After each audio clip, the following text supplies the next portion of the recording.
Something waits beneath the silence of stone, not buried, tuned. Each shadow falls where it was meant to. Each echo returns on time, like a message written in a language the earth once knew how to read. We thought they built for gods. Maybe they built for something greater. Long before telescopes or written calendars, people already had an instinctive bond with the sky. The moon wasn't just something to look at.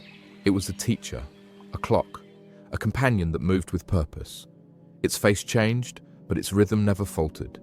And in that slow, dependable cycle, ancient builders saw meaning.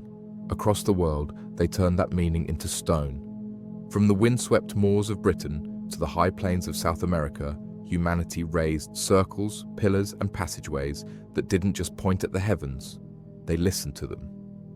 To stand inside those stones wasn't just to be on Earth, but to be inside time itself. At first glance, places like Stonehenge or Callanish look like relics, massive, weathered ruins whose secrets were long erased by rain and wind, but their alignments tell another story. Many of them weren't built for the sun at all, but for the moon's slow, elusive rhythm. Every 18.6 years, the moon completes a long, graceful dance known as the lunar standstill, its rising and setting points stretching to their furthest north and south before swinging back again. The people who built these monuments didn't just notice it, they built for it.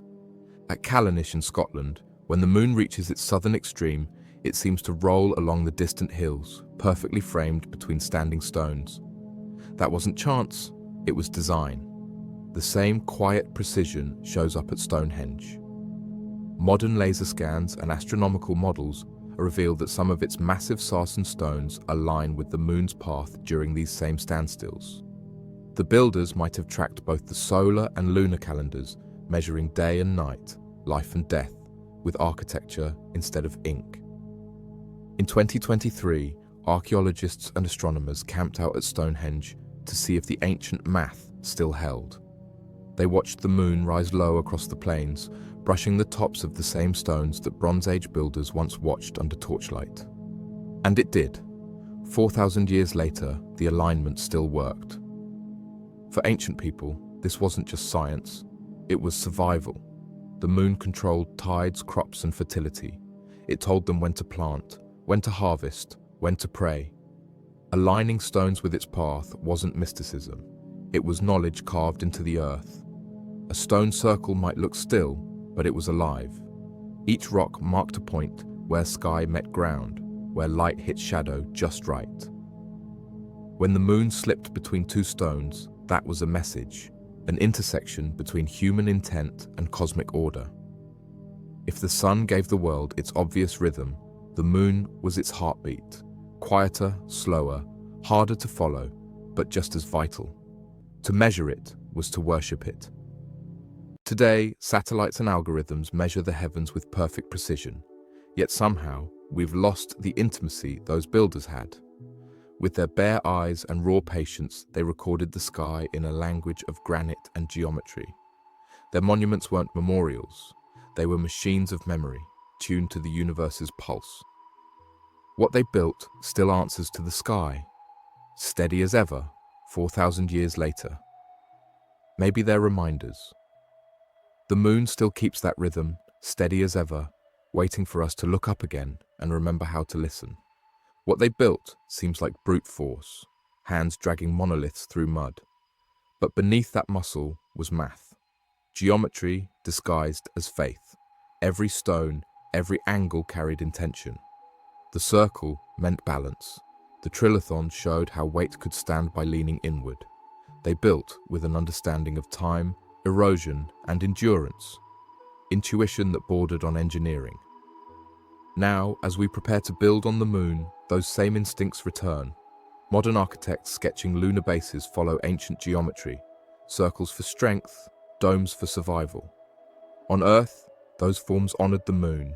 Out there, they'll protect us from it. The ancients also chose their materials with care, sarsens for strength, bluestones for sound, turning land into language. Lunar builders will do the same with dust and regolith, melting and shaping what's already there. Both pursuits share one purpose, to build something that endures, Stonehenge aligned with time and the sky, lunar habitats aim to outlast their makers. Across millennia, we build not just to survive, but to speak, to prove we understood something about forever. Once we built to follow the moon, soon we'll build to live beneath it. The ancients didn't build where it was easy. They built where the sky spoke clearly. From high plains and ridges, they read the heavens with precision, using the land as a measuring tool. A notch in a hill marked the moon's path. A dip traced the sun's return. The horizon became their calendar, their compass, their clock. When light passed perfectly through their stones, it wasn't just science, it was ceremony. That logic still shapes us. As we prepare to build on the moon, we're again chasing light. The lunar poles, ridges like Shackleton and Malapert, are the new sacred plains, catching near constant sunlight where life could endure. Yet survival, as always, means balance.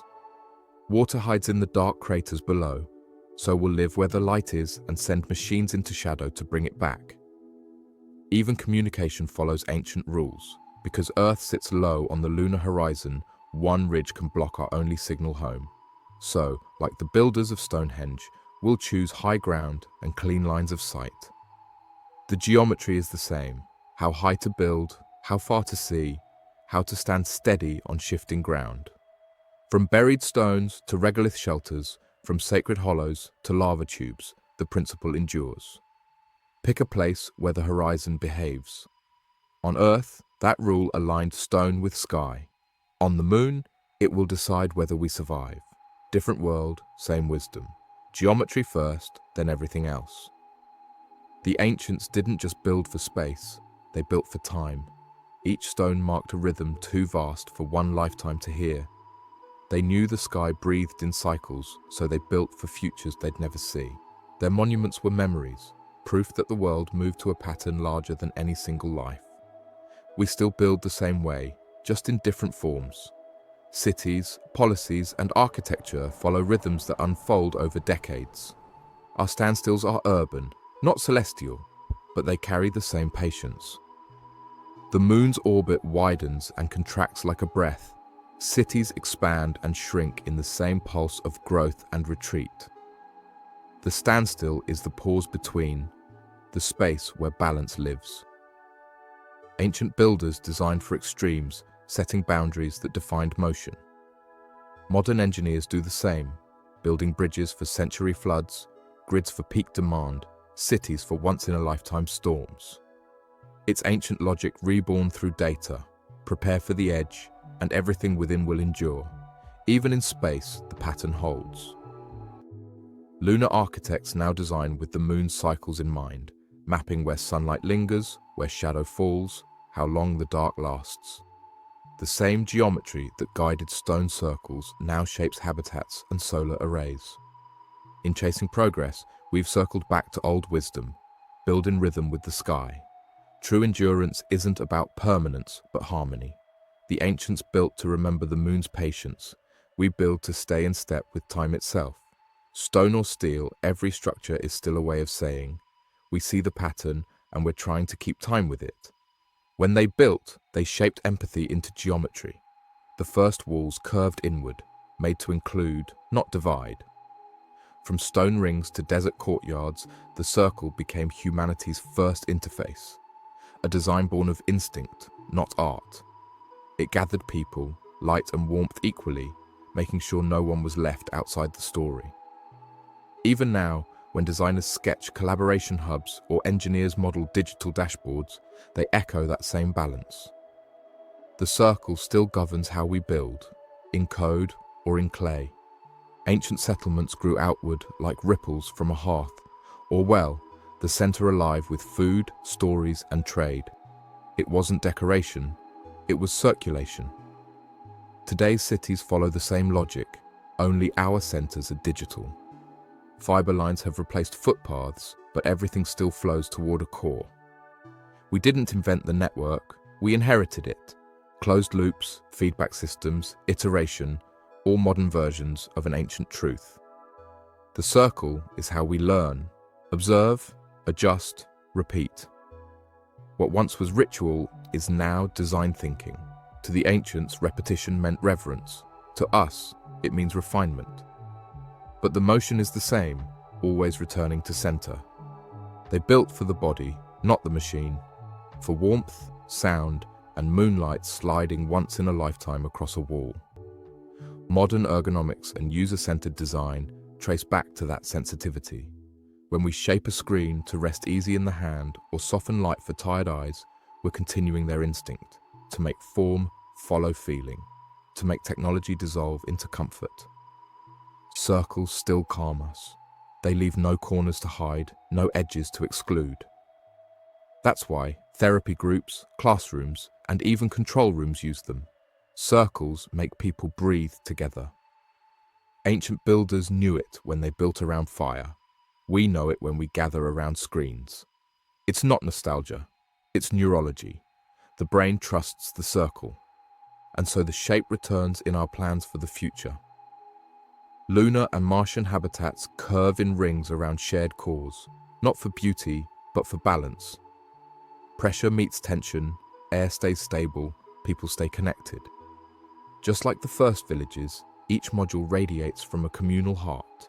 Even off Earth, we follow the same geometry that once guided our ancestors beneath the stars. Strip away centuries and everything still loops back. Stone circles stored memory in ritual. Data centers now do it in light. Servers hum around a cooling core, echoing the temples that once sang to the sky. The fire became a processor. The plaza became an interface. The storyteller became an algorithm. And still, we gather in circles, orbiting light, seeking meaning. Whether we sit beneath constellations or stare into glowing screens, the circle endures as the shape of being human. The one form that holds both warmth and wonder without breaking. The secret was never written in the stars. It was buried beneath our feet. We measure with lasers now, but they measured with faith and patience. Their stones still answer the sky. Maybe it's time we answered back. So next time the moon rises, don't just look.